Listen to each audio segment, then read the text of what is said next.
Okay, we're going to get started. Everybody, if we could get started.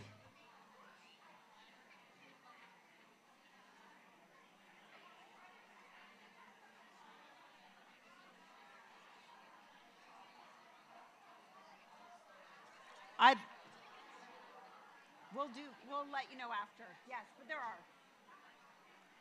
Thank you.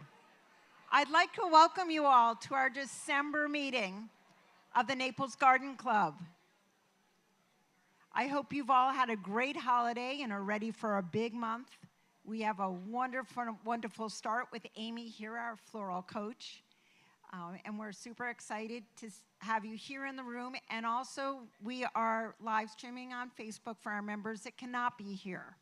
So we're very excited to be able to offer that for the members that weren't able to get back. I have a couple reminders for you for the meeting. First of all, remember to bring your reusable water bottles to everything that you come for the Naples Garden Club. We are not using disposable water bottles in the office, and we ask that you not use them here. So thank you. A quick reminder to sign up for the preview tour. If you would, for the House and Garden Tour, you need to get sign-ups before December 31st. Also a reminder for everybody that's here, you found out that there are no walk-ins, so you do need to sign up. If you're having any issues, please just let us know, but we need everybody to sign up on the website for our programs because we're having full houses, so it's very exciting. On January 22nd, just a reminder, this is one of our programs that is open to anybody. So you can bring family members, friends to watch the movie Patchwork Wild, and we're going to be having a panel discussion afterwards as well as a reception, and we're going to be doing it in collaboration with FGCU. So mark January 22nd, invite your friends. They will not be disappointed, I promise. And now I would just like to ask if there are any changes or additions to the meetings that are posted on the website from our November membership meetings. And if not, if I could get a motion to approve. Terry O'Frank, great, thank you. All right, now I'm gonna bring up Connie to talk about the flower show.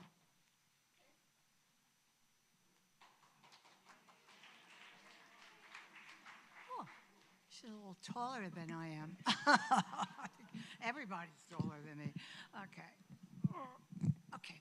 Well, for all of you who don't know me, I'm Connie Lowry, and I'm the chair for the flower show this year. So I have to make this very short and sweet, which I will. Okay, as you know, the flower show schedule is on the Naples Garden Club website, and I hope you've all seen it. It's also was put on Blooming. So you all have access to it. So as a team, start signing up, especially design. It's going to be a wonderful schedule, and I hope you all enjoy it. We have plenty of workshops also. Now, for people that are going to be doing horticulture, I know you're all dying to know the combination and plantings and your deadlines for the time slots now. For your 90 days of course, it's going to be December 12th. So you have to have your plans before December 12th. For your combination plantings, it's 6 weeks. So that will be January 15th. Now, of course, all of this is in the schedule, but this is just to remind you in case for some reason you don't see the schedule. And arboreal specimens will be September 12th, and also cut specimens are 90 days, and that'll be December 12th. Now, as far as our booklet for the schedule, unfortunately, we had Thanksgiving between the printing and the PDF, which I was able to get them to put that online for us, which was very nice. I'm hopefully thinking we're going to have the booklets done by Friday. So I plan to have them at the holiday party. They'll be available in workshops, and if all else fails, I will be at the office, and I will let you come and pick them up, and I will sign off your little list if that isn't suitable for anyone else, okay? So that's it for me. And don't forget, sign up. And the horticulture should be full also because we had a beautiful year, no hurricanes. So we're looking forward to a great show. So let's be excited and join the circus. Bye.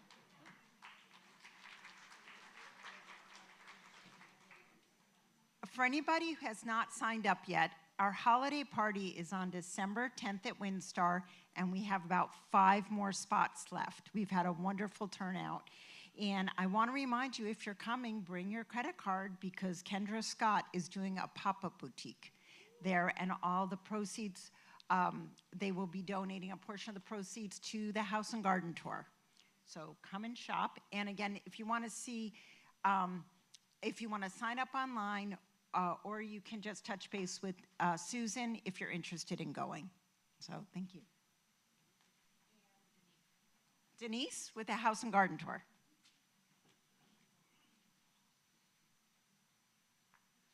Okay, you're talking short. Whoa. Well, I'll do the best I can. I hope you all saw this on your seats. Similar thing was in Naples Illustrated this month, page 212, if you'd like to see that. Tell your friends, we only have 70 tickets left. 50 in the morning and 20 in the happy hour tour. So that's going fast. Also, in regards to Wallflower, we have about 80 so far. We need to get to at least 100 so we can get our match. But we have 280 members. If every one of you bought a Wallflower, we would have $28,000 just from selling that. So any of you that haven't bought any, and you're actually allowed to buy more than one. So we could reach that 100 really easily, or maybe $28,000 if we all participated. I think everything else is going smoothly. We have our 4 homes. They're doing great. There's a few more spots in Sign Up Genius. Really hoping that somebody would like to do the parking here. They're only 2 hours, but other than that, everything's going great. Thank you.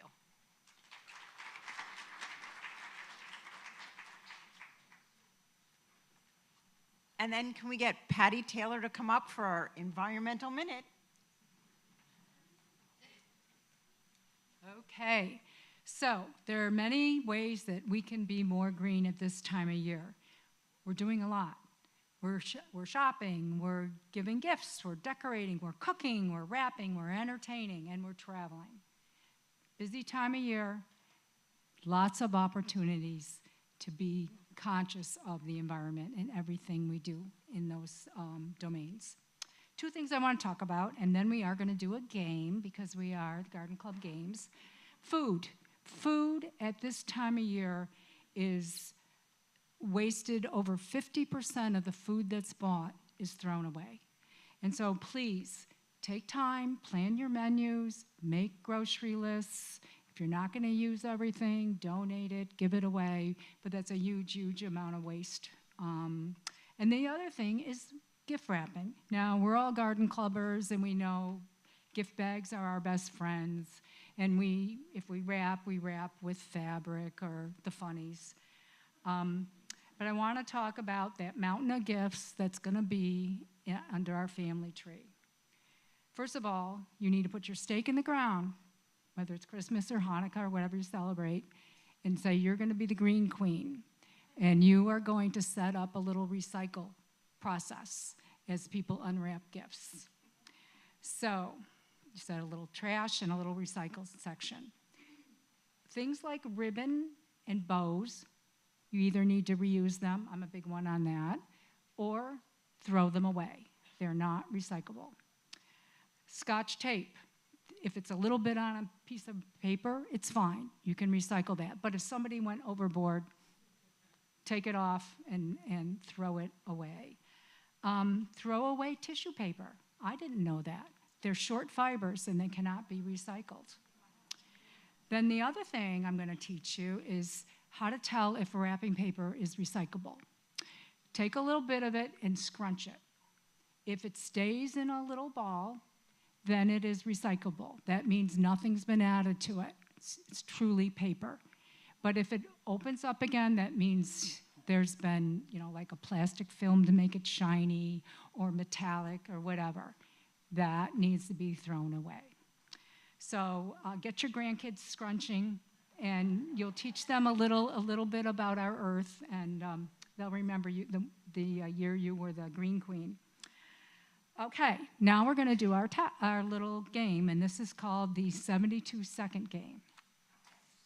What we're going to do is I'm going to turn on my little timer, and in 72 seconds, each of you are going to interact with as many people as you can and find out 3 things: their name, because hopefully you're going to make an effort to meet somebody you didn't know, where they're spending their holidays this year, and the third thing is something new that they're going to do this holiday season to save the Earth, okay? So be thinking. I'll give you a couple minutes to think.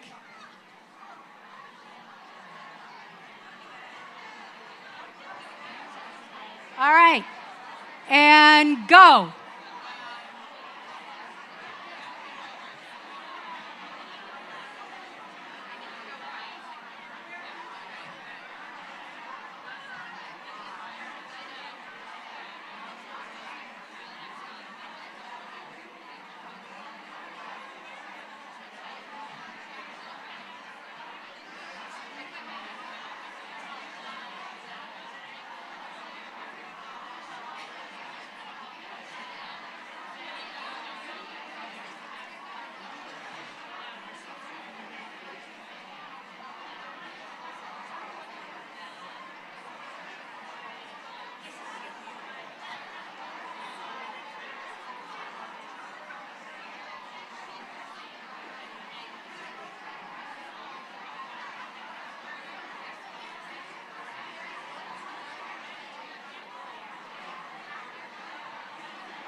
Okay, stop. Everybody stop. Okay. Raise your hand if you had a chance to interact with at least 4 other people. All right. How about 5 or more people? All right, we got 3 people. How about 6? Oh my God, we still got a big group. 6 or more. 7? All right, I think Carol got it. So, if you, Carol, and the 7 other people you got to meet, come back to our little environment table at the back, and you each are going to get a plant-based holiday-themed sponge. So come pick that up.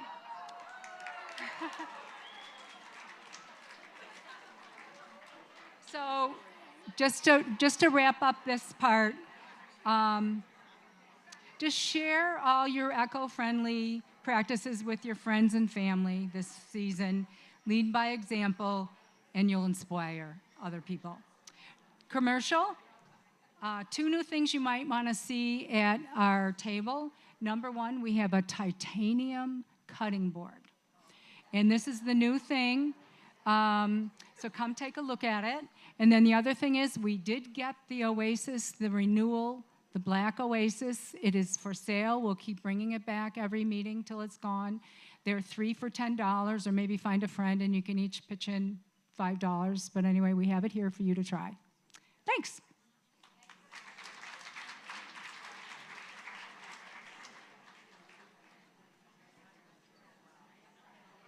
Hello, everyone. We are delighted to welcome today's speaker, Amy Balsters, widely known as the Floral Coach. Amy is a classically trained, award-winning floral designer educator with vast industry experience spanning over 2 decades in retail floristry, weddings, and special events. She is celebrated for her warm teaching style, her deep understanding of design principles, and her ability to help floral enthusiasts of all levels build confidence and skill. Through her workshops, online courses, and coaching programs, Amy's inspired thousands of designers to create more intentionally, more artistically, and with greater joy. Today, she'll share her experience and passion for floral design, offering insights we know will resonate with all of us. Please join me in welcoming Amy, the Floral Coach.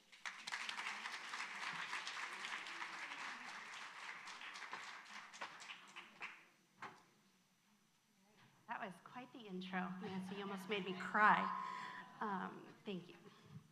Well, ladies, I am very excited to be here with you today, especially because last night we got a freeze warning in Virginia that there was freezing rain. And I'm like, thank you for having your meeting in this beautiful location at this time of year. So I'll come back in August if you need me to, but I am so happy to be here right now. My family's in the back in case you see them. My husband, Chris, tall guy. My son, Vaughn, so fun. So they're gonna go wander the garden, but if you see him poking around, make sure to tell him thank you because I had a little shoulder injury and he has lifted all the heavy things and has helped us so much. So he is a saint. And they got to come to sunny Florida with me, which has been amazing. So thank you, lovely family. So as Nancy mentioned, my name is Amy Balsters, and I named my teaching business The Floral Coach because I saw this huge need in the floral industry for connecting really good information with a lot of practicality. And so I'm gonna hopefully not fire hose you today, but I am gonna share a lot of information with you about some topics that I am particularly passionate about, which is color theory. And some of you, that might tingle your toes because you love color. Some of you might roll your eyes like, oh, this is gonna be dry as a bone. So my hope is to keep you entertained, but also informed about this very challenging topic. Color theory is not the easiest topic to tackle. It's very scientific, it's a little dry. So my hope today is to enlighten you to some key things that have really helped me develop my skill around color. So before we jump in, after that beautiful introduction, I want to share a little bit about my background for a reason. So in 2001, I started in the floral industry. I was a very lost and wayward 19-year-old looking for some purpose, but art was always my thing. And I found this accredited 2-year floral design and shop management program in Southern California, where I'm originally from. And this was kind of a saving grace for me. It gave me purpose, was totally addicted to floral design. I made my first little arrangement in a block of foam with some leather fern and some pink carnations, and I was totally hooked. So I continued through this program while I also got an associate's degree in liberal studies, and I took a college color theory course that was like almost as hard as math, actually a little harder. And I was fascinated, but the color theory we were learning about was two-dimensional. It was little painting swatches, and some of you are incredible artists. You've taken classes like this, really challenging. Here's a picture of a tree. Now figure out how to paint that exact color is really, really hard. So I loved it, but I did not see a connection between what I was learning in a classroom with floristry. So even in my floral design program, they gave us the highlights. Here's a color wheel, here's a couple of harmonies. You're off into the professional world, right? Some of you might be able to relate to that. So I eventually went into retail. I worked all the way from bucket shops all the way to really high-end luxury retail, but decided once I found the special event industry, retail felt pretty boring to me. So off I went into the special events industry, and I was handed palettes as a professional freelancer. I wasn't having to come up with new ideas. The designer who hired me gave me all the flowers, and I made the things and got a paycheck. So this was my career for a really long time. Eventually in 2012, I opened my own business called Amy Nicole Floral, and I specialized in weddings and events. And I realized, oh my gosh, this is harder than I thought. I'm a professional, I should be able to figure this out. And it was not that easy. I would be overwhelmed in the cooler. I would stand there for hours questioning myself, thinking, surely I'm a professional, I can figure this out. And what I noticed is that I just kept going back to the same color stories. And some of you can probably relate. We get kind of stuck, right, in the same thing we're used to. So in 2017, and there's a happier ending to this, I promise, we'll get to it. After many years of running my business across 2 different states, I happened to marry an Air Force officer, so we have moved many places, and I'd kept restarting my business. I saw this need in 2017. We were back in Los Angeles, and there were so many new people in the floral industry with no training, and I thought, I can help them. I can help them kind of figure out how to do this. So I saw this need, and I started my business, and it kind of exploded to the point where I couldn't even keep doing weddings because I was so busy doing teaching. And so since then, I've helped literally thousands and thousands of designers through online courses, live webinars, private team trainings, hands-on workshops, and events like this. So it's such an honor to be here with you and share what I know. So this is what I call the color comfort zone. This is where I was stuck for a really, really long time in my career. Maybe some of you can relate. So oftentimes when I went to build a palette, I was either stuck kind of in the red, orange, yellow, those are warm colors, or the blue, green, purple. Can some of you relate? It's okay, let's be brave. Are you maybe stuck in your color comfort zone? So what did I do to change it? So this is eventually what developed with some of the work that I chose here that's a little bit more brave, right? There's some palettes here that I never would have attempted. I thought, well, that is for like very skilled, like risk-taking florists, and I am a professional, you know? And I just kept staying very, very safe. So how did we get here? Well, that's what I'm gonna share with you today, is some really tangible takeaways for you to take on. If you're taking notes, I gave you a piece of paper to be able to reference, but if there's gonna be some terminology here, so if you're a note taker, that might be helpful. So we're gonna fire hose a little bit. I'm gonna get us through some definitions. I promise I will keep this high level. And then we're gonna do some design today. So my first tip for you to get out of your color comfort zone is to use a color wheel, okay? Now, color wheels are not perfect. They do not represent the immense amount of hues that we see in the natural world, but they are a powerful tool for multiple reasons. So the first is that they give us a visual organization of color families, what I call color families. And we're gonna talk about this definition called core hue. This was really helpful for me and for a lot of my students. The other reason why I recommend using a color wheel is that you can place flowers directly on it. So say you're at Trader Joe's, say you're at your wholesaler, say you're in your garden, and you cut something, and you're trying to determine what color am I actually looking at, right? Because Sandra might call this color mango, aubergine, violet, right? If any of you have worked in the professional world or even with a school and they pick a color, we know how subjective that is, right? Is this peach? Is it orange, right? So these words we use to define color, they don't really help that much when we're trying to figure out what we're looking at. So what's helpful to me is to determine where on this color wheel, do you want me to stop? Of course. Yeah. I'll tell you a funny story. Do you need me to speak up? We have our lovely Phil. That's his okay, I can speak up. I can yell a little. Let me know if is that better? I'm a mom, I can yell. Only nice things. I was speaking at an event years ago to a very large group like this, and the woman in the back of the room was leaning up against a wall, and she hit a fire alarm. And so there's about 400 people in the audience, and literally the whole room is like buzzing. They were like, please stop. I'm like, do I keep going? What's happening? So no big deal. Okay, so by using a tangible color wheel, and we gave you a version of that today, versus a digital one, you can place a flower directly on it to help train your eye to say, what color family is this? And that's gonna help you make better decisions about how to build better harmonies, okay? Lastly, it's gonna enable you to quickly identify the 12 established color harmonies. So if you flip your page over, I've given them to you if you don't have them. Now, I wish we had like 5 hours today. If you don't have one, if you wanna raise your hand, lovely Nancy here, who's been just a delightful hostess, by the way. Please thank her. She's been working her like a dog the last 2 days. She will come pass one out for you. But this this is yours to take home. If you don't have a color wheel, this is the one I recommend. It's got at least 12 hues.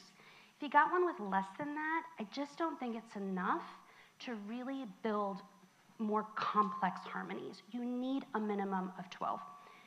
And this one is linked in my Amazon shop. It's really easy to find. I'll give you my website here at the end if you're looking for where to get it. It's like $7. It's very cheap. All right, core hue. I know it's a little technical at first. Don't worry. We're getting into the flowers here in a sec. What color, maybe ask your neighbor. Let's have a little fight. What color is that, sweet pea? What would you call it? Let me hear. Magenta. Cerise? Fancy. Hot pink, fuchsia. Raspberry. All kinds of different words, right? So what color is this? Do you see the problem? Right? Because every one of you sees this a little differently. But you're right, if we were to look at this flower, and if I ask myself this simple question, what is the most dominant observable color I can see? Because there might be a few things going on, right? What is the most dominant observable color? That's what I call the core hue, right? That helps me so much because as you go through your garden or Trader Joe's, you're looking at something and you're like, what is it I'm even looking at? Is it raspberry? Is it violet? Is it peach? We want to get to the core hue because then you're going to make more informed decisions, okay? So this is actually red-violet. Very good. All right, so just a couple of quick color attributes to introduce you to. Some of you are painters or artists or designers, so you already know these. But I want to introduce you to the key ones that have made the most difference in my work. So we've got tint, tone, and shade, which is also known as being light, dull, or dark. Brightness and temperature. I'd also like you to know that all those flowers came from my garden. I know. Now, I want to fess up and tell you I didn't grow any of them. Because when we bought this home in Alexandria, Virginia, there was a master gardener that lived there for 20 years before it, which is the main reason I bought this house. And every spring, I just wept in that garden because the varieties of daffodils she put, unreal, right? Unreal. Anyway, I have to brag on her because she left me quite the incredible thing. Okay. So tints, tones, and shades. Many of you have beautiful art hanging up in your home. When you go to paint something, you understand this concept of light, medium, and dark, right? So in a gallery, they use highlights, right? They add a lot of white to the paint, and that adds a highlight, right, in the window. They have a mid-tone, so they might use a complement of that color, or they might add some gray or black to make it sort of muddy. Okay, that's a mid-tone. And then we have a shadow, right, which is what creates 3 dimensions in a 2-dimensional painting. Well, we actually do this in floristry, right? And this is an example, not a perfect example, but it is an example of having light, medium, and dark in a bouquet. So one of the ways to build depth and interest and dimension into your designs is to incorporate lighter flowers, mid-tone flowers, and darker flowers. I'll tell you a really quick hack. Grow things that are dark. Okay, your heucheras, your coral bells, right? Perfect. Those, I don't know how well they do here, but they grow well where we are. And there's a ton of gorgeous burgundy foliage up here. Grow something dark. Just cut a few pieces of it, pop it in, and you immediately get this contrast. And it's a really powerful way to add that richness and depth to a design. Saturation. Now I have an actual demo to show you. You're like, when are we going to touch flowers? Okay. So saturation is not adding light, medium, or dark. It's think about it like a handle. I'm in my 40s. I know I'm probably one of the younger ones in the room, but I remember, no offense, you all look amazing, younger than I do. I remember my dad had this big stereo in the late 80s, and there was like this handle. It's just obsessed with turning. It's like this huge knob, the radio. I don't see them that much anymore. Everything's like a screen. But I was fascinated by this handle. That's saturation, or like a light dimmer. You're not adding anything to the color or taking anything away. You're just simply cranking up its brightness, or you're turning it down. Why does this matter? Well, let me physically show you why. So when you're going to choose a palette, and I've chosen a complementary palette, something that already has contrast. So I have it essentially orange, right? What is peach? Peach is actually a tint of orange, right? It's a very light version of orange. So say I have this kind of really nice palette for like a baby shower, or wedding, or spring, right? It's pretty. I think it's pretty, right? But do you feel how it's a little flat? It's just a little flat. Doesn't have any contrast. There's no punch, right?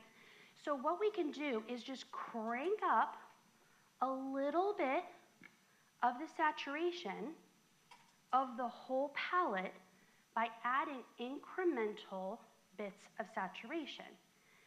So that feels really different, doesn't it? Because now we have contrast for the eye.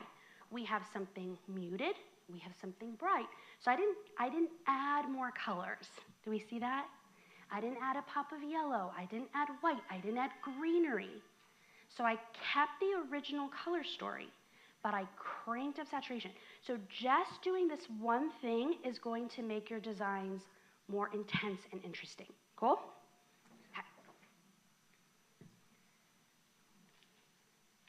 Okay. This alone, because I work with a lot of professional florists, this tip alone, I will see an overnight improvement in somebody's work, which is really exciting.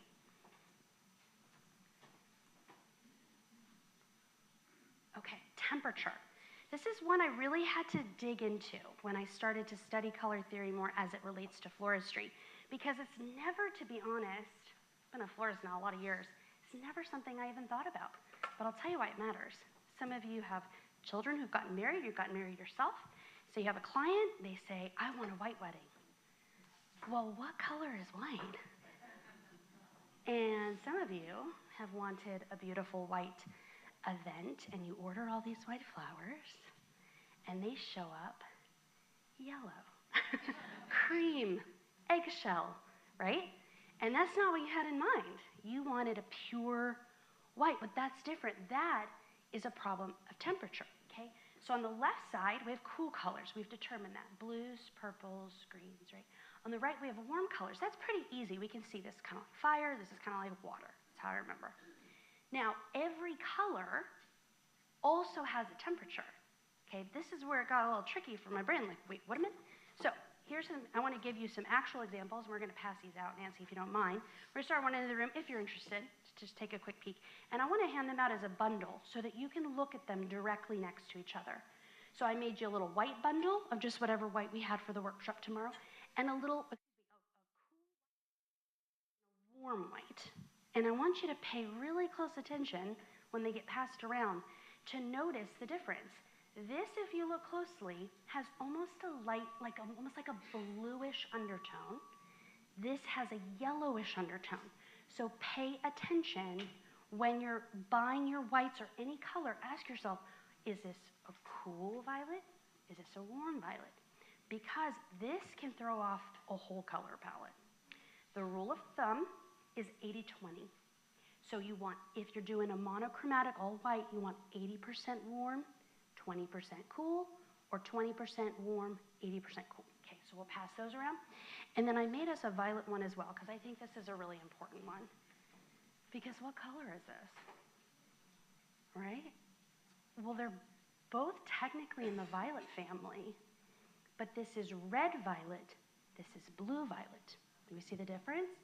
That's a totally different color, isn't it? This is not violet. This is blue violet, this is red violet. So as I pass them around, really study the difference and pay attention to the fact that this has more blue in it and this has more red in it, okay? There you go. All right. I know, I'm giving you so much to hold. You got your handouts, we got flowers going. All right. So here's another example for some of you that might be waiting for a while for those to come around. You can see the difference, right? It's sometimes pretty distinct. And from the professional side, when I teach a lot of working florists this is really important because you could get sued, right? If you're not careful about this, you have to communicate this with your wholesalers and so forth about the difference of these colors. And a lot of wholesalers are not gonna say, well, that's a warm white. They're like, what do you want? I mean, I love my wholesalers, but they're not paying attention to that. So we gotta pay attention to it. What about greenery? I came up in bucket shop flower shops, learning, FTD, teleflora style production. You just green it up, That's what they call it in the shop. You green it down in the South, you green it up everywhere else. So what do we do about that? Well, is all greenery created equal? It sure isn't it? You all are gardeners. We know this, right? Greenery has its own hue, doesn't it? So we need to pay attention to what hue is this greenery? Is it yellow green? Is it blue green? And I'm going to show you some examples here of why this matters. So we can tell, obviously these are different, right? But if I'm making something that has a lot of cool colors and I throw this in, it's not bad, it's just a choice, right? If I'm making something with a lot of cool flowers, cool colors, and I put this in, it's going to continue to build strength, visual strength of that color harmony. So let me give you some visuals. I think that's always so helpful.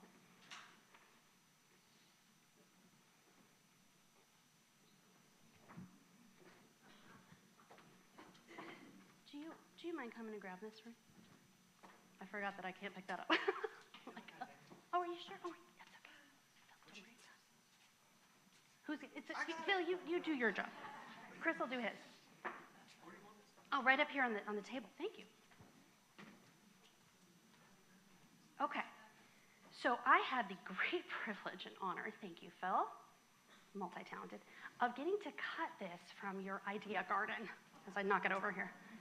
So we're starting with the big one here because this is a conversation about greenery. But what I want to show you is how I think impressive greenery can be all on its own. So, I was born and raised in Southern California, moved to the East Coast. Spending some time here in Florida, I am blown away as everything has died in Virginia of how verdant and incredible the greenery is here. And I think it's easy as designers or flower lovers to get really caught up on flowers. But I wanted to show you what to make, what you can make with just greens right now. All year round, you have access to incredible, glossy difference in texture and color. So what I wanted to highlight, and you'll know Patty, the one who spoke on environmentalism, there we go. You'll be happy to know that I did not bring a whole lot of vases with me. I actually came in, was planning to maybe buy something if I needed it, but I want to see what the garden club had. And there was a shelf of kind of rejects of, please take these. And that's the only thing I used for this presentation, were the rejects. Because I wanted to show you that you can simply look around and with a great eye, and literally the greens in your yard, make the biggest, and I think one of my favorites of the presentation today. So these, Song of India, by the way, you have enormous trees here, which is crazy, because to buy these wholesale is crazy expensive. And they don't ship well because they're fragile. So look around at what you have growing in your neighbors, in the alleyways, the neighbors that are allowing you to cut. If you don't have anything variegated, you just take some cookies. You say, you have the most impressive Song of India. I have made friends this way. You have an incredible lilac bush. And they're like, okay. And I bring them flowers, and you make a new friend. And then I have lots more places to cut from. So you can expand your cutting reach by having permission always. I did get stopped a few times, in the botanical garden with my clippers, like, excuse me, what are you doing? So I did have to explain who I was and why I was here. But I simply what I want to show you is that I focused on finding dark foliage to create repetition with the darkness of this container. Do you see how it sort of blends all in there? I wanted to find something trailing, because whenever we have a really tall, large vase, we want to visually break up that line a little bit. So anytime I can add a little bit of movement in front of this to just break it up, you see how it just connects the flowers to the vase more easily, okay? So these do all the heavy lifting. If I took these out, it would not be the same arrangement. But the variegated foliage, the contrast of these darks and light greens, that's the trick.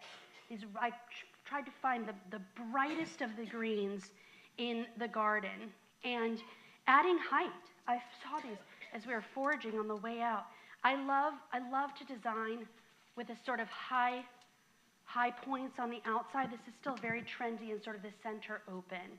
And this is a preference. This isn't like unfinished. This is a huge trend still.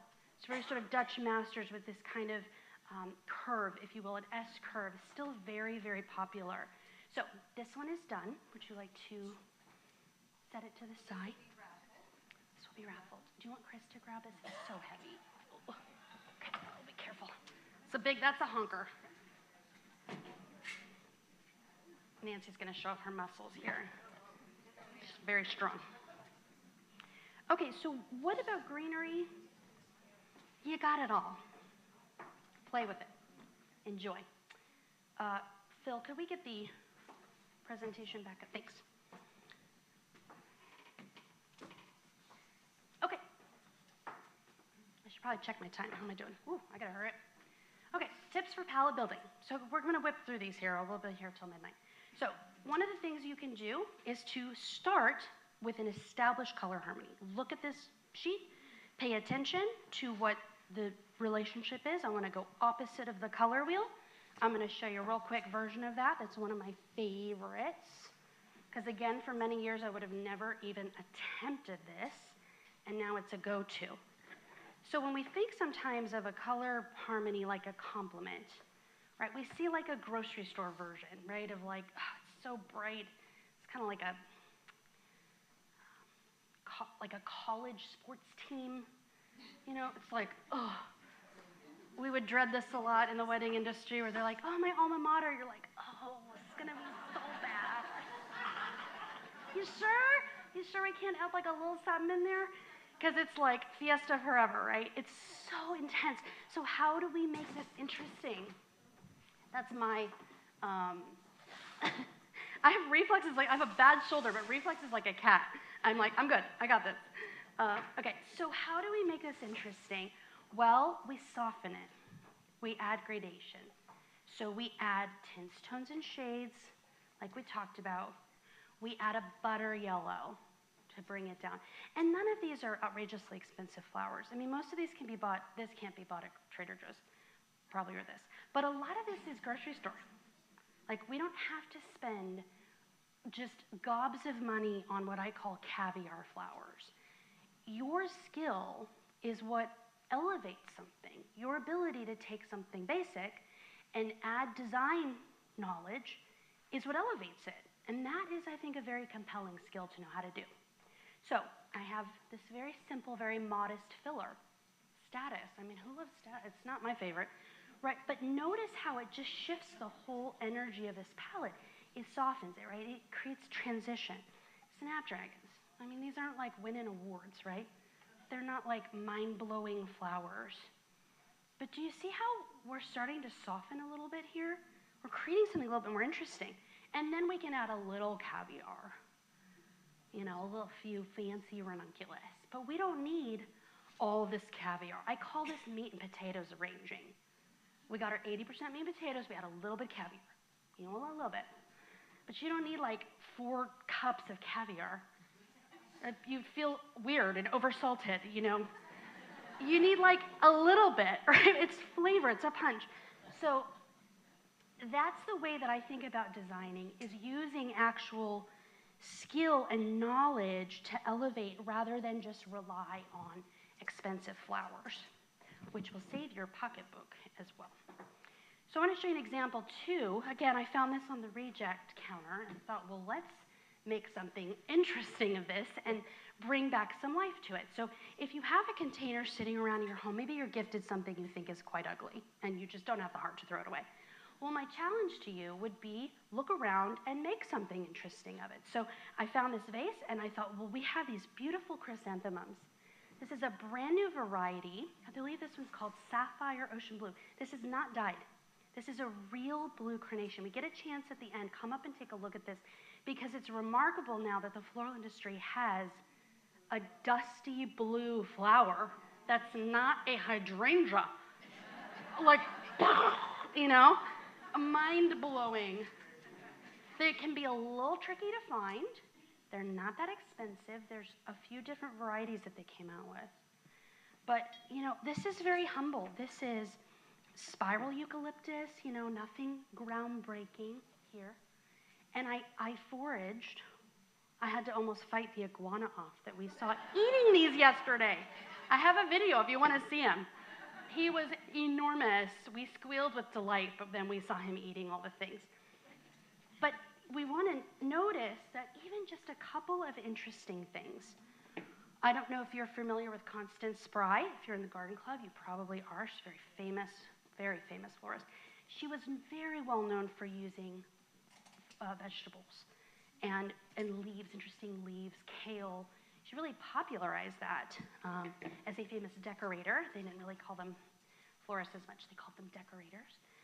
And so even just adding a couple of these little pops of interest, there's nothing, outrageously expensive or overdone in here, but it's really a talking piece, isn't it? And you don't need 10 bunches of this. You need 2 leaves, some grocery store eucalyptus, some delphinium, and you can make a really interesting piece. This would be beautiful for a holiday piece. Add some white baubles, add some Christmas greens, some cypress would be gorgeous in this because it's more of a blue-green, right? Nancy, all done. Okay.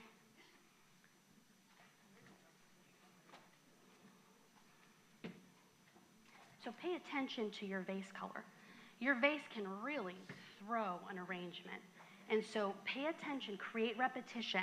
I wanted to show you how to take that little reject and elevate it to something monochromatic, all one color. And it creates something interesting, doesn't it? I didn't put it in a white vase or a silver vase, but continuing that color story creates something really impactful. Put my clicker down. Oh, here. Okay. Second is, let's go through these here. There we go. We talked color harmonies. I got my blue, green. Yep, we're on track. All right, pull colors. So this concept, I know Per Benjamin came and spoke to you. He coined the phrase extraction, which I have a very similar concept. So what I do, is the second way to build a color palette, is I look at what I'm using. So a vase is a good example. This is called the Winnie Compote from Accent Decor. They provide a lot of vases for retail shops, garden centers, and the floral industry. They're a really lovely company out of Atlanta. This is a compote that I've used for a long time that I love, and it has kind of this muted tonal color. It looks gray, but when you look closer, it actually has a lot of violet in it. And so I took this piece of lace and this Winnie Compote, and I sort of pulled colors that were from there, and this is the concept for the arrangement. So I'm using inanimate materials to come up with a color story. Well, the same can be done with flowers. And if you take one thing away from my presentation, which hopefully you take lots of things, but if you take one thing away, this is what I want you to encourage you in, is this concept of using one material and looking very closely at it and building a palette off of it, okay? So one of the exercises, I teach these very long full-day color theory classes. They're like 8 hours. And one of the practices we do is we take a flower, I let everybody pick a flower, and we take colored pencils. And I ask them to spend about 5 to 10 minutes coloring every single visible flower they can see. And then we try to build a palette off of it. And it's so interesting because Mother Nature has done all of the work, right? Hasn't she? So there is, even though there might not be like peonies blooming, there is an abundance of inspiration. So I've been here, day and a half? This is everywhere. Is Croton? Croton, not crouton, Croton.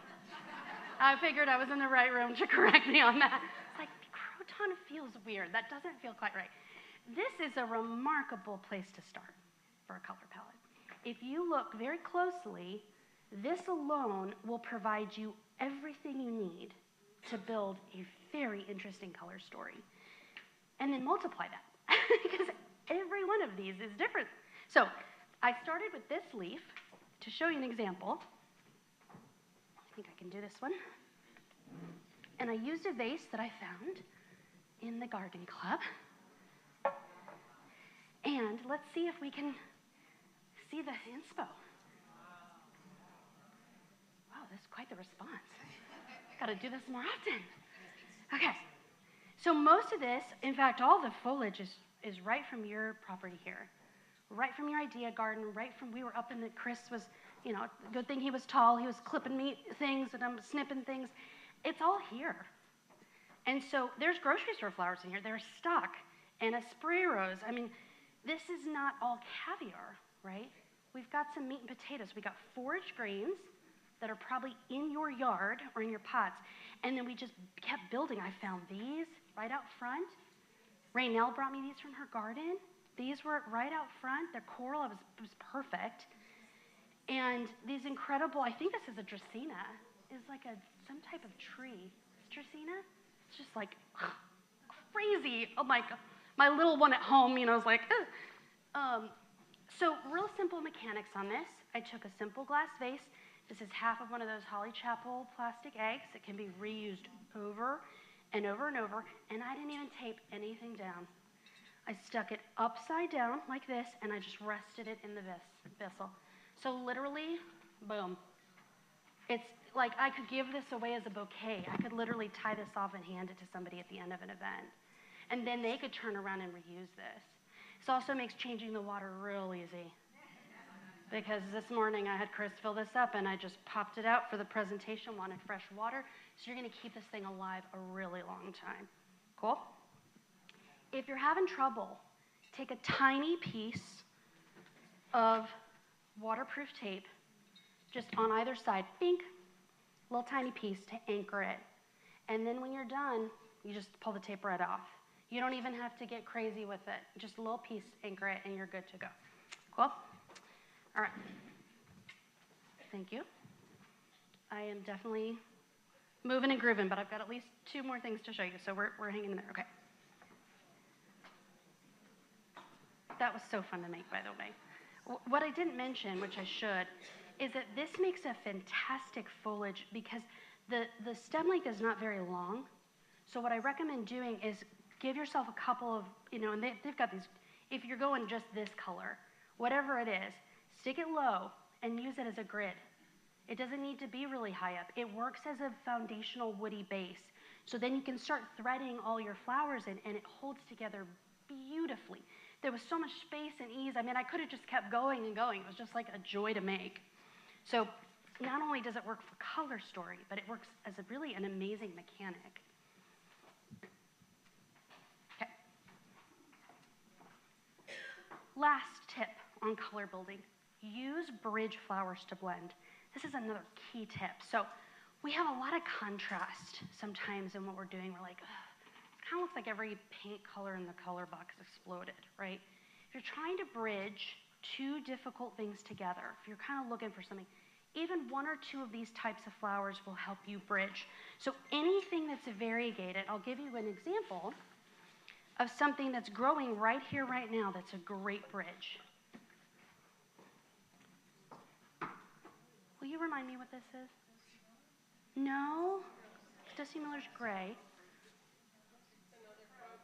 It's another croton. There it is. I figured the color, right? Yeah.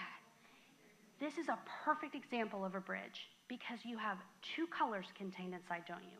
We have green and we have yellow, right? So, do you mind, Phil, do you want to pick this up for me again? It's a heavy one. Oh, yeah. Over here. Listen, this guy right here, yes, if you could bring him over, that'd be great. All right, Nancy, I'm still got a few things to cover. Is it okay I'm a few minutes over? Are we okay with that? Are you guys okay with that? Okay. Sorry, I had a lot I wanted to talk about. All right. Let's talk about bridging. So I started with this beauty berry because duh. This was in the garden. This was in your beautiful idea garden. It looks like this. It's on a big woody bush, right? The leaves will poop out on you. You can't keep them, sorry, I hate it. But you want to pick them all off. The berries will shed. So if you're going to do this, you know, be careful you don't like gift this to someone. This should be like in your home or somewhere you can pick them up because even moving around, I've got all kinds of them. But I think they're so worth it because this is such an interesting color, is it not? It's almost an iridescent red violet. So once you have it cleaned up, how fantastic would this be for the holidays? Like, what an interesting berry, right? And right now, it's going crazy. So you can get in there and go cut some. So I use this pot from the reject pile because, hello, it's gold, which is always a win. A metallic is always a win because it's a perfect blender. So I started with the metallic pot, I found the beauty berry, and automatically this was the palette I was going to build, because gold looks most like what color? Yellow.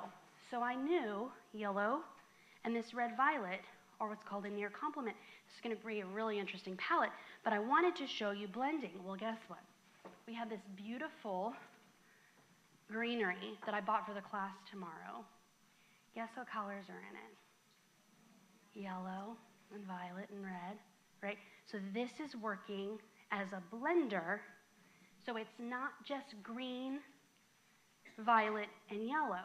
When you get closer, you'll come and get to see this. Well, then I found, just got so lucky. You can see some of the thought process here at how I'm building and building and building. In the idea garden, and hopefully somebody knows the name of this, and I'm so embarrassed because I have it on my patio right now. I mean, it's dead now, but I had this all spring and summer, and I can't remember what it's called. Do you know? Yell it out, nice and loud. Lantana? Are you sure? No, because Lantana's a little smaller, right? Okay, talk amongst yourselves. Let me know if you figure it out, because it is really special. Now, it doesn't hold up amazing. It's done okay. But a couple tips that I want to give you in designing in a compote like this. Compotes are still all the rage. They're very popular in the floral industry and beyond, so having a footed vessel of some kind is really nice to have on hand. But we're trying to move away from foam, are we not? And I have really tried to work away from flower foam for the last 5 to 6 years to be more conscientious. So I want to show you some quick mechanics ideas of working in footed bowls without using foam. So the number one tip is to use chicken wire. I know it's pokey, you just kind of get used to it. You roll it up like a little roly-poly, kind of bend all the sharp parts in, and then I tape it inside of a different vessel. So this makes it easy. If you're traveling with this, you're going to a friend's house, you say, here you go, and you take your vase back if you need, right? Your fancy compote you might want to keep. But this works great because you're not putting any tape on the actual vessel. So you're not having to worry about this. You can actually transport this separately, and you just pop it in when you get there.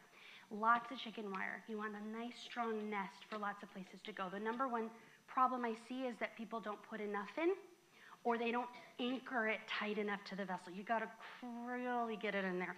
If it's sliding around, you're gonna drive yourself crazy. So it has to be strong and firm because we have to place a stem and it needs to stay put, okay? That's my first foam-free tip. If you're trying to make something long, I also found this in the closet. Thought this was a great example. This would be really hard to not use foam because you would just put a brick in, tape it, and you're good to go.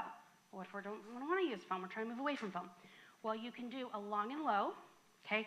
And I wanted to show you a couple of ways to do this. So I shoved this full of chicken wire, and I wrapped it nice and tight, okay? You can get some moss, just some regular old sheet moss or some sphagnum, and shove it all the way around and tack this down, okay? And then you can design right in. This is the way they do it in the UK. They use a lot of moss. So if a flower ends up in some wet moss, no big deal, but the majority of your flowers have a water source. The other idea that I thought is kind of interesting is you can literally just take this and bend it. Very bendable.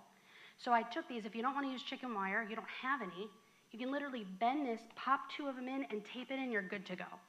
So you can literally pop this off, they come right out, they don't lose their shape, and then now you have 2 different foam-free mechanics to use instead of using foam. Cool?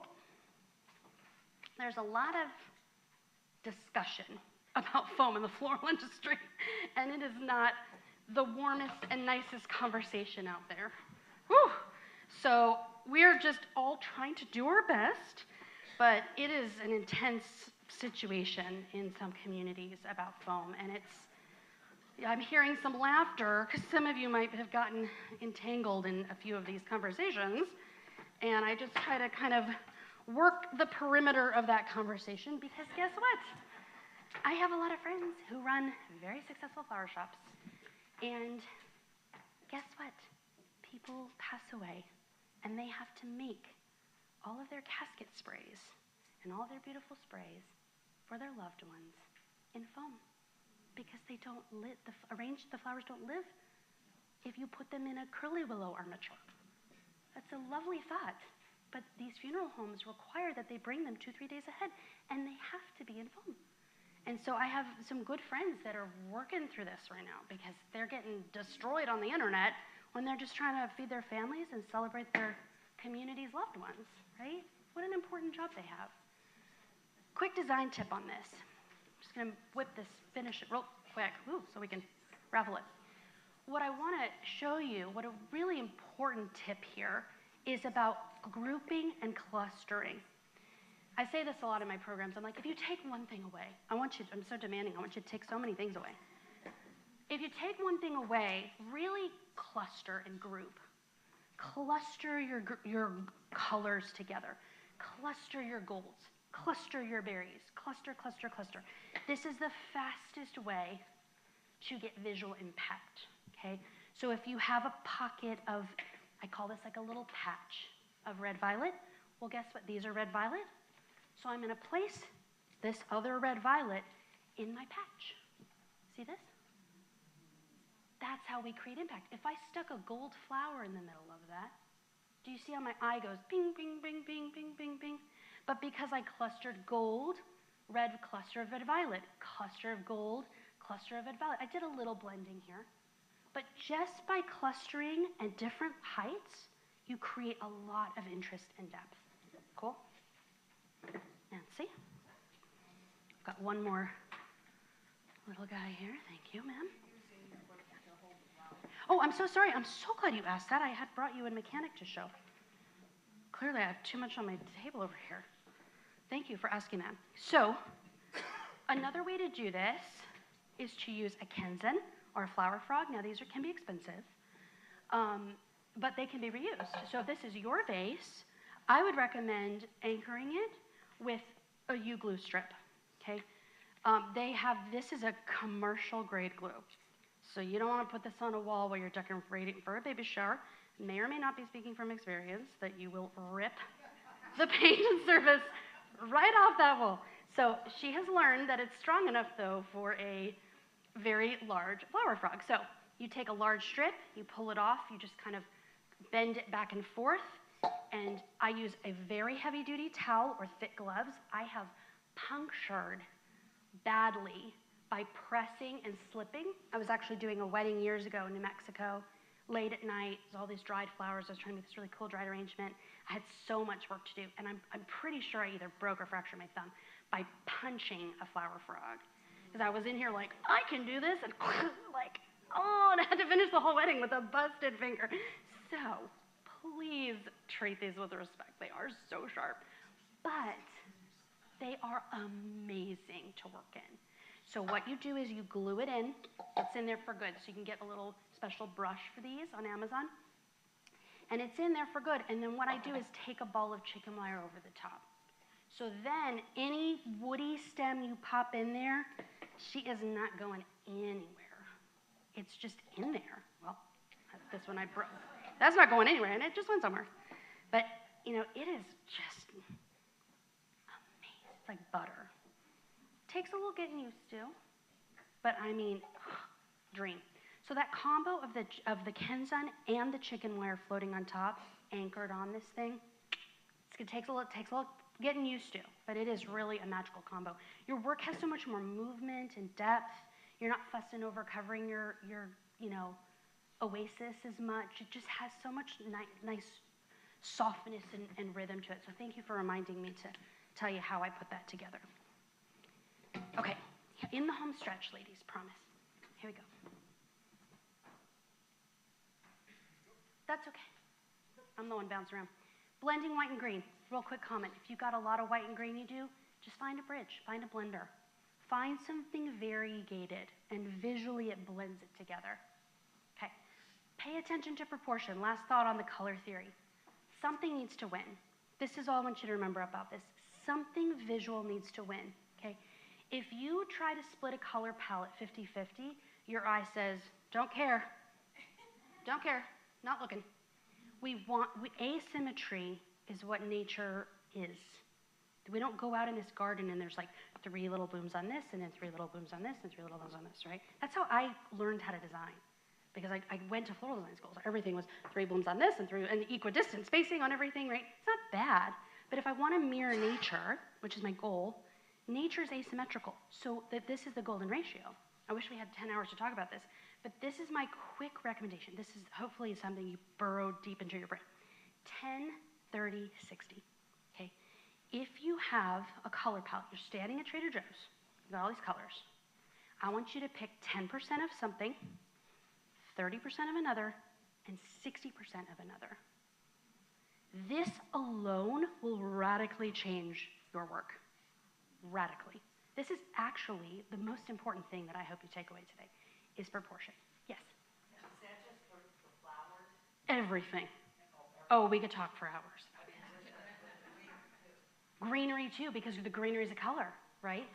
So the greenery, great question. You add a bunch of greenery, your flower colors now are lower in proportion. So oftentimes we try to make something look more valuable by just greening and greening and greening. We have 3 little roses. It actually makes those roses look kind of cheap and unfinished, doesn't it? So that's a problem of proportion. So we need to make that vase smaller and do more roses and maybe a colored greens. And now we have something that looks twice as expensive. So golden ratio. Quick bouquet demo. Do we have time? Are you sure? Are we okay? I'm so sorry. We're okay. We got the 4 flower categories. Again, I wish we had like 10 hours, but I'm going to whip through this for you. So we have 4, according to the American Institute of Floral Design, there are 4 flower categories: line, mass, form, and filler. Line is anything linear, dynamic, bending, moving, or static, straight up and down, okay? Mass is anything round, just real quick, round, anything round. Form is anything else. Anything star-shaped, a lily, amaryllis, right? Anything that is not a line or mass is a form. And then we have filler. Filler is anything branch, multiple laterals, right? Multiple little laterals. It can be linear. It can be branchy, like a chrysanthemum is a filler, right? A baby's breath, we all know that. That's a filler, right? So anything in these categories. So a couple of quick bouquet tips, because we're going to do an in-depth class tomorrow, but for most of us that won't be there, I want to do a very quick demo for you on what I find is one of the most important floral skills to know. Because you're going to have a friend in the hospital. You're going to be in the parking lot with your Trader Joe's flowers and no vase. And you're going to have to whip up something real quick, right? As a way to say, I love you, I'm thinking about you, how to get better. There's going to be times where you need to make a very quick bouquet for 100 different reasons. So I think bouquet building is such an important skill in flowers because you can put something together in about 30 seconds. I'm going to show you how to do it, okay? There's pretty tall order. I'm going to show you how to do it. Every one of you can do it, I promise. Okay, so pay attention to the 4 flower categories. You want something wispy, airy, lots of negative space? You go line and filler, right? You want something very lush, very feminine, very abundant, very showy. You need a lot of mass, right? You need your hydrangeas, your roses, your peonies, your dahlias, right? We can visualize what that looks like, right? Plump, juicy, round. We want to go kind of weedy. We go filler, okay? So you can mix and match depending on what you have in mind, but pay attention to those flower shapes because those are going to help guide your decisions on what this bouquet is going to look like. Okay, a lot of writing here, but I'm going to walk you through it while I do it. Cool? So I'm going to do this real quick.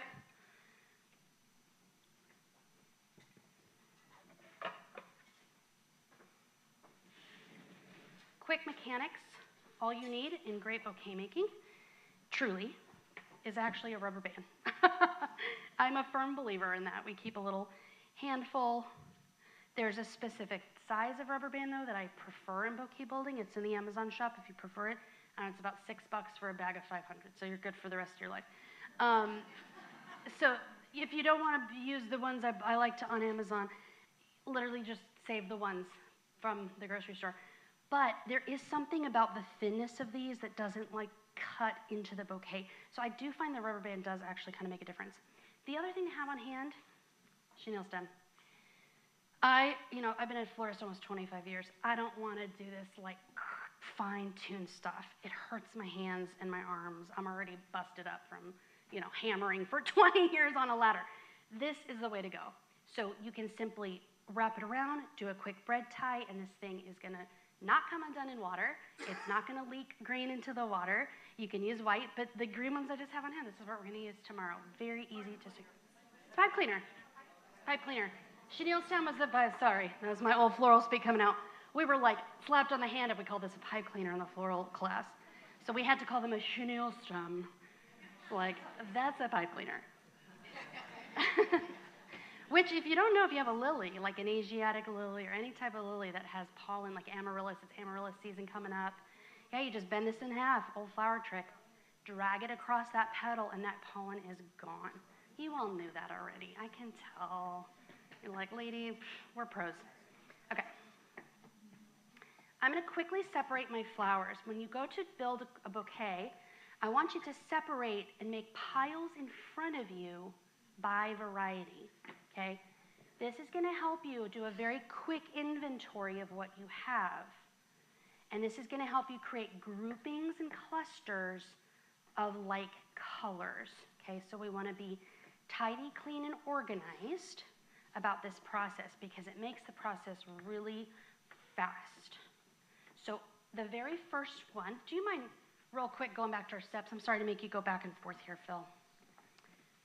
Clean stems well. I can't say this enough. Cleanliness is next to godliness in bouquet making, okay? This is critical.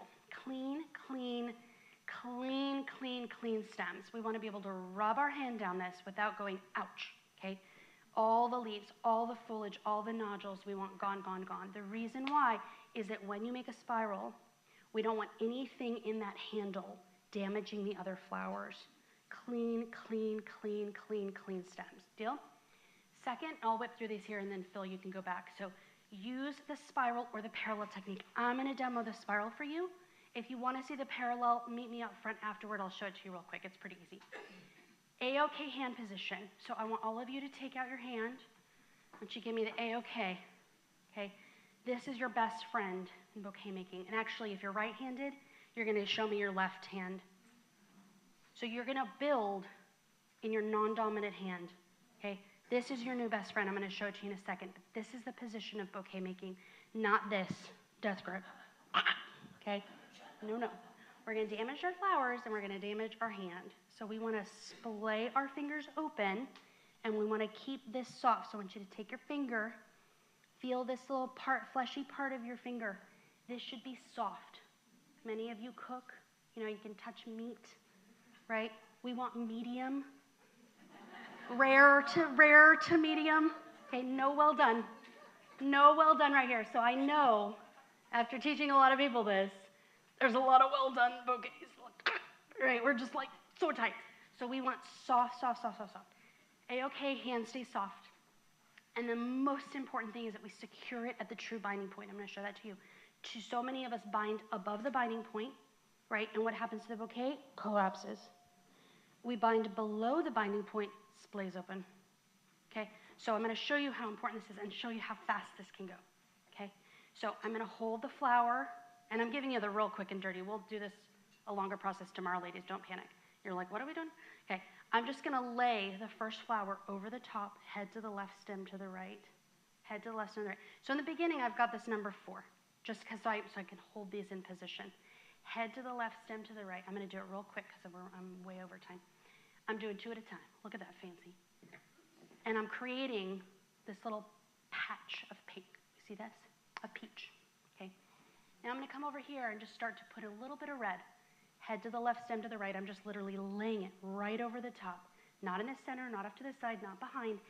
Over the top, head to the left, stem to the right. Head to the left, stem to the right. I'm picking up a few more peach because I'm automatically building clusters as I'm building this. So head to the left, stem to the right. Head to the left, stem to the right. I'm building another patch of red here. Create a little bit more of a denser patch. Throw one of these cool little caviar anthurium in. Okay, keep going. Head to the left, stem to the right. Head to the left, stem to the right. Just finish up all my peach in here. Boom, boom. And a last little patch of red. I'm going to save these for the very end for something interesting, okay? Now I'm going to A-OK. So I'm going to pinch these 2 fingers together and just splay these open and give it a little shake, okay? Now, I haven't made any adjustments, but we have a spiral, right? I don't have to anchor it and tape it and pray over it. I can just lay it down and walk away. right? Because that's the magic of geometry, is literally the helix that we just created. It's all in there. So now I splay my fingers open, and now I can lift and lower, right? I can make adjustments. I can go high. I can say, oh, I don't like this guy here. I want to move him. Well, I just pull him out, right, and lay him back into the spiral. And now the red's on this side. So I can simply lift and lower, and I can create very quick and interesting bouquets, moving things around. These are a little short. These are too bulky, so I'm going to just push them down and raise these up. And I can rotate very easily, create lots of depth and interest very easily. See, no drama, no tears. Okay. So then if I want something right in the center, I loosen up my hand a little bit, A-okay, and I just simply glide this right into the spiral. Okay. Super easy. There's a lot of drama with bouquet making. I see lots of tears and heartbreak, broken stems, big feelings. And it's one of the reasons why I really focused on teaching it, because I realized, oh my gosh, this is a really important skill that a lot of people don't know how to do. So we're going to fix that. Okay, so binding point, right? Below the binding point, down here, I lose it all, lose the shape, right? If I bind above where my hand is, what happens? Smooshy, smooshy. We know this, right? Does this look more expensive or less expensive? Less, right? So if we just lower our hand a little, open up our hand, change the hand on the position of the handle, we get more value, don't we? We get more perceived value. So this is another way to make your flowers go farther, is just simply lowering your hand on the bouquet, right? So where is the binding point, Amy? You keep talking about this binding point. It's where your thumb is. It's not where the rest of your fingers are. This is where people get thrown. Your fingers are, if you bind your pointer, that's above the thumb. If you bind below where your pinky is, that's below. So you have to bind at the thumb. Okay. So we can do a rubber band, come up one of the stems, go around, and just tie it off. So easy, right? You can do this. So easy. You want to go pipe cleaner? You'd go under the thumb. I know we're so over time, so if you want to come see me do it again, just come up and we'll show you again. Okay, pipe cleaner, couple of wraps around, it's done. So, you know, you can still move it. I've seen some designers out there, you guys, with their waterproof tape, just going round and round, and I'm like, what are we doing to these bouquets, right? You do not need anything but a grocery store rubber band and your technique. Your hand is the mechanic, okay? Think that's it? You mind popping up our final? Okay, we made it to the end. Success. Oh, thank you. I know we went over, so sorry. I would love to take questions, yes. So you can find me at The Floral Coach if you're on Instagram. Lots of tips, interesting things that we post there. But more importantly, if you go to my website, thefloralcoach.com, we have spent years writing free content for people just like you who love flowers. We have so many free articles on our blogs about care and handling, how to make your flowers last longer, how to properly process and hydrate, how to make hellebore live longer, how to keep perennials alive longer as cuts, things like lilacs. All of my 23, 24 years of knowledge, we've really tried to write about and put on the blog for free. So please go use it because we love to see it in your very capable hands. Thank you so much for having me.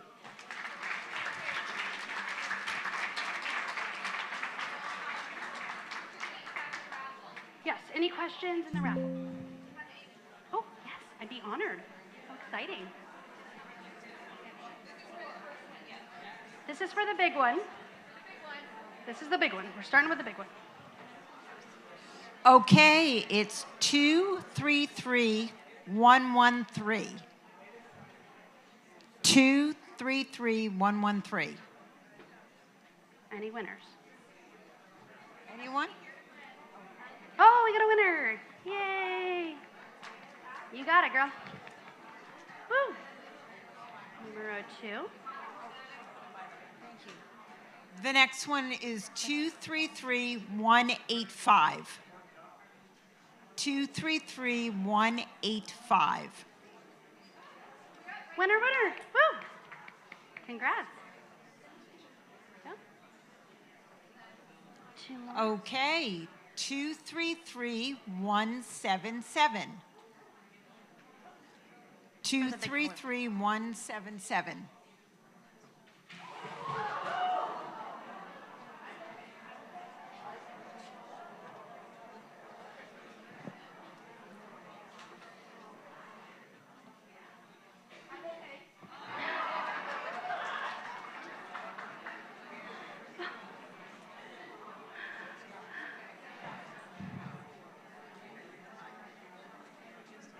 Did we have anyone for 233177? Okay, well, Yes, you got it. Awesome. And you match the arrangement, kind of. okay, the next was 233. Oh, wait for Oh, Oh, I'm sorry. Oh, the bouquet. We were going to give the bouquet away. oh, and this last one is for the bouquet, which is 233227. Anybody 233227? Up, Don back here. Great.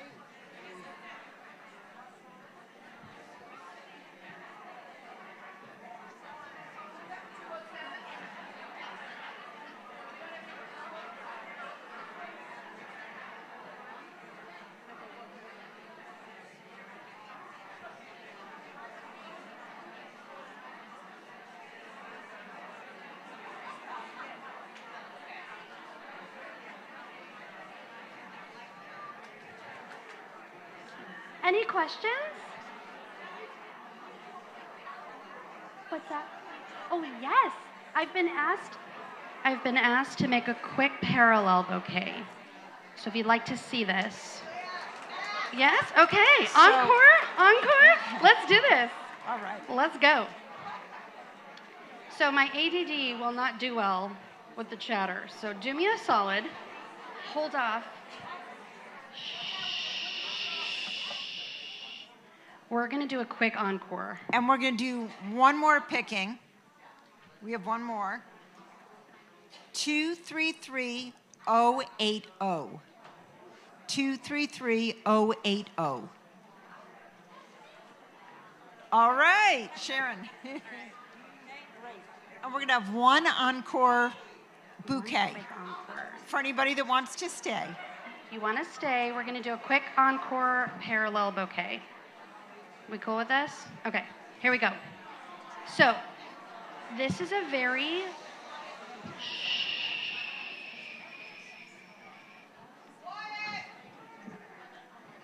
I know you're all so excited to chit chat. I'm going to do this real quick for the ladies up front that want to see this. Okay, let's do this. So, there is a big trend right now in wedding bouquets called the parallel technique. But this is also very helpful to know how to do if you have a cylindrical vase. So let me show you.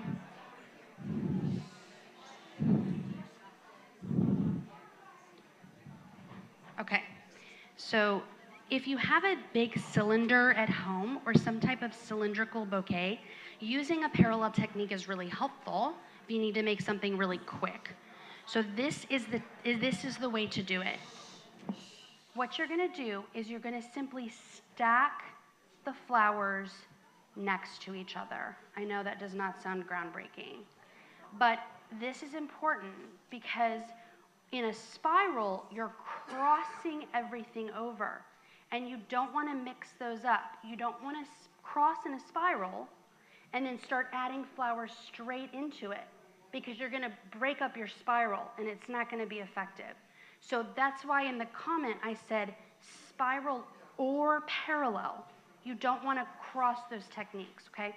So I'm going to take my first flower, and again, remember how we talked about grouping and clustering. So as I look out at my palette, I'm going to take additional blue flowers, and I'm literally laying them directly next to each other. So this is why it's called parallel, because do you see how the stems are sitting parallel to each other? They're not crossing over, okay?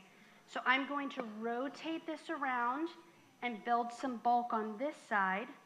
Rotate, create bulk on this side. So see how the chrysanthemum has definitely a distinct back and front? Do we see that? So I'm taking the back of the flower, of the more distinct back, and laying it in this way so the front part is facing the viewer. Okay, that's important. Now if it just goes straight up and down, you just stick it in there. Okay? So now I've created, and notice my hand position is not A-okay. Okay, it's more like a claw. I'm kind of holding this tube like a cylinder. Okay, so then I'm going to come in, like in my parallel fashion, kind of nestle in some additional height here, other colors. So again, clustering and grouping creates impact. Clustering and grouping creates impact. We want to avoid the polka dot, okay, because that sends our eye everywhere. So I'm laying it in straight into the bouquet in a parallel fashion. Again, my stems are not crisscrossing. And I'm stacking high to low, low to high, doesn't even really matter. I like to go kind of high to low and make a little patch. Remember? We talked about building a patch.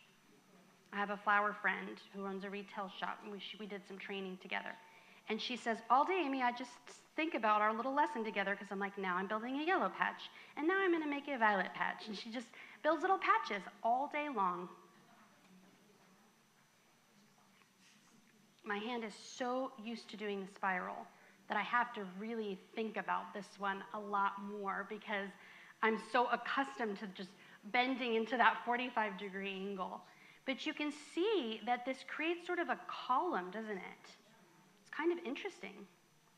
Now, it looks a little bit more dense, right? It's not as flowy. I can't get that really beautiful breadth and width. But this absolutely has a beautiful purpose.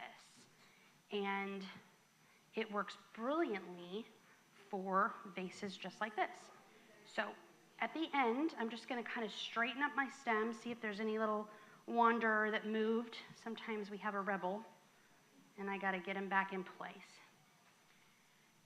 So this is the parallel technique, and it works really great if you are needing something a bit more contained that doesn't have that big, wide kind of stretch, right, of the stems of the spiral. Because that's how we get that big breadth in a spiral, is the stems splay out. Well, if you can't do that, then you want to use a parallel technique. And then you can come in here with some bendy material, something maybe that's got a little bit of a bend to it, and add some width at the end. But then at least you have something. I was teaching while we were doing this, but you could make this in 60 seconds, right? That's pretty, you're like, not me. Maybe for you, sister. No, that's not true. Oh, I'm just kidding. All of your flowers are already Well, prepared. you are right. Thank you for correcting me about that. So let me clarify. Got a rule folder here. Okay. After your flowers are clean, because you're right, the cleaning is the longest part of the flower bouquet making process. It truly is. So after you clean, your assembly can be 60 seconds. And it can just come together that fast with a few quick adjustments. You don't have to be a professional. You just clean, clean, clean. And the quickest way to clean, and I'll show you if you're interested in clean, the fastest way to clean, truly, and I learned this from many years being a production designer where we had to do a ton of weddings every weekend, is to lay your flowers in front of you like this, at an angle. So if you pick a flower up and you do this and you turn and you start talking and you're like, one at a time, it takes a really long time. But if you lay them in front of you, you just straight arm, boop, all the way down, drop it in front. Pick up the next one, boop, drop it in front. So you can use a hand towel like a dish rag. I use a gardening glove works great. There's actual strippers like the rose strippers. Those work great for this kind of thing. But this process, you keep your arms low, you keep your shoulders back, you get through hundreds of flowers this way. Hundreds. And this is how we do Valentine's Day, just like over and over. But you can process hundreds of roses in, 20, 25 minutes, really fast. So if you do them this way, you pick them up off the table, and you're, chit-chatting, and it's like, and you put it down, you cut it, and you put it in the bucket. That's gonna take you all day. So you do about 25 at a time, strip, strip, strip, strip, strip. I pick up about 10, 25, tap, tap, give a sharp angle cut into the bucket. Boop. Super, super fast. My pleasure. Thank you. Any other questions? I'll be here, happy to answer. Come on up and we can chit-chat. Yes, please feel free to take that. Thank you for coming. Well, pretty much everywhere. Nobody hears every word. But you did.